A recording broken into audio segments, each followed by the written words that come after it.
Week 1, Overview, President Adams' World. So let's dive into Tapestry of Grace Year 3. We're going to spend the whole year on the 19th century. This week kicks off with the year 1800, the last year of President John Adams's only 4-year term in office. It's a great place to pick up the threads of history we studied last year. As we survey President Adams's world this week, we'll be reviewing events in Europe and America.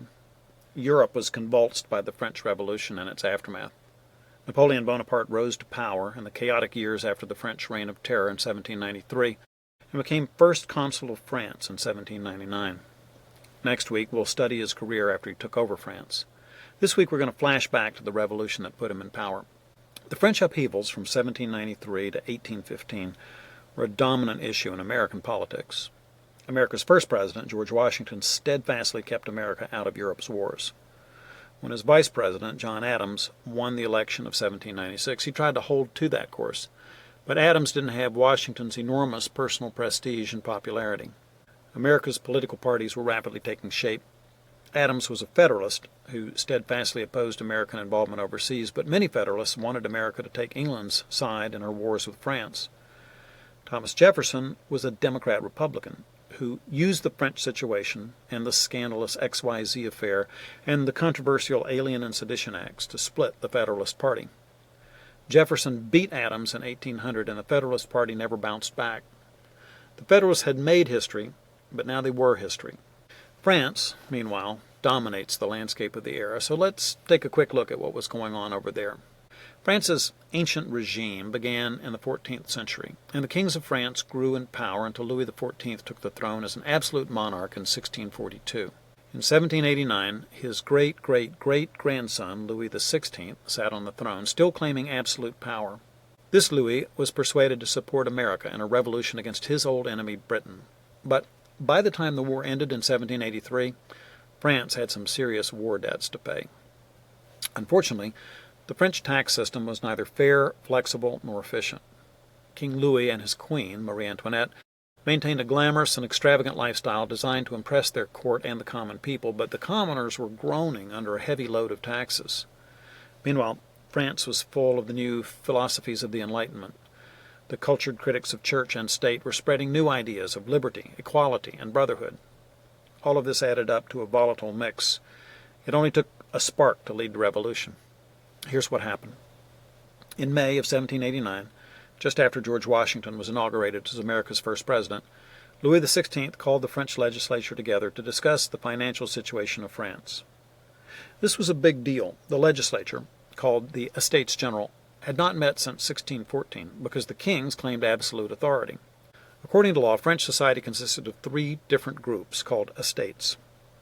Members of the clergy made up the first estate, nobles, the second estate, and the rest of the people, the commoners, the third estate. On June 10, 1789, one branch of the Estates General, the one representing the common people, met at a tennis court and took an oath that they would not disband until they created a new constitution. They called themselves the National Assembly and went to work. July 11, 1789, King Louis banished his finance minister, a man named Jacques Necker, who was sympathetic to this National Assembly. News reached Paris the next day, and thousands gathered in protest. 3 days later, on July 14, 1789, an angry French mob stormed the medieval fortress in Paris called the Bastille and tore it apart, looking for weapons and gunpowder. They released the prisoners who were kept there and killed its governor. France held his breath. It would seem King Louis must retaliate in force, but he tried to appease the people instead. From that moment on, the National Assembly was the real power in France, not the king. That was a busy year. Now, nothing of great consequence happened in 1790. 1791 saw one major change. The constitutional monarchy was formed, in which the king supposedly shared power with this legislative assembly. Things picked up speed again in 1792. In August 1792, angry revolutionaries seized the royal family from their palace in Versailles and placed them under house arrest in Paris at the Tuileries. The next month, September, Parisian mob executed over 1,000 prisoners in the September massacres. In 1793, the Committee of Public Safety was established, and that same year the king was executed. King executed in January, and Queen Marie Antoinette in October of 93. In 93 and 94, under Maximilien Robespierre, the Jacobins guillotined thousands of so-called suspicious people. during what was known as the Reign of Terror. From 1795 to 1799, Robespierre himself was executed. The French Directory and a bicameral legislature were created and ruled France. These 4 years were characterized by corruption, financial problems, warfare with European neighbors, and strife among the leaders. Everything seemed to be going wrong for France. Meanwhile, back in America, George Washington retired after 2 terms of keeping America out of this mess. His vice president, John Adams, was chosen as president in the election of 1796. Adams's opponent was Thomas Jefferson, an ardent supporter of France. Jefferson got the second most votes in the Electoral College, and under the terms of the Constitution at that time, he became vice president. America's elected leaders could not have been more visibly divided as to how to deal with events in Europe. In 1799, the French Revolution came to a screeching halt as a new man took power. Napoleon Bonaparte deserves a timeline all his own. We'll cover him in more detail next week. For now, all you need to know is that France was sick of the constant chaos of the Revolution. Napoleon offered order. France took it.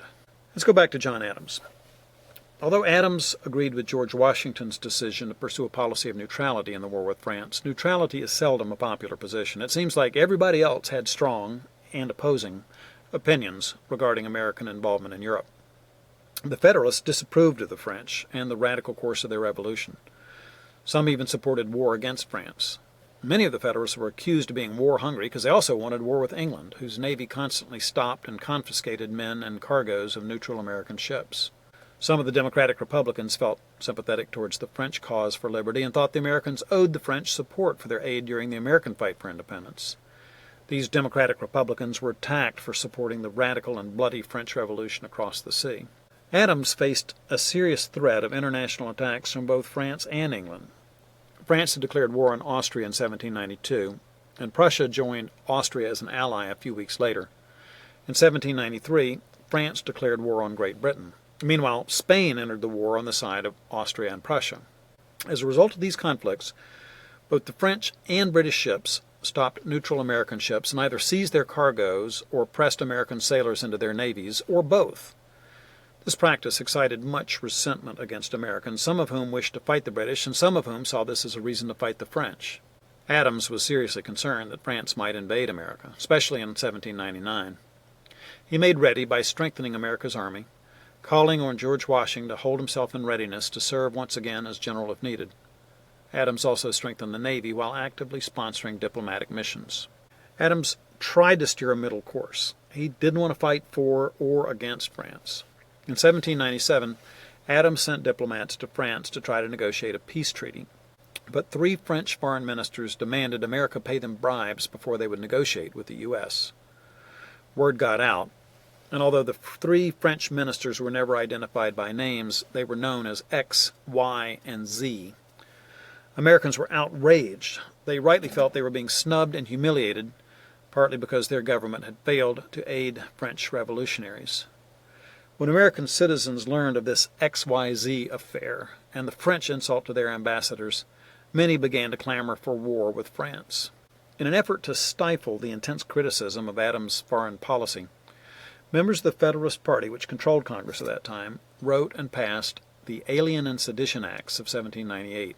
Now, among other things, these acts made it illegal to publicly criticize the government.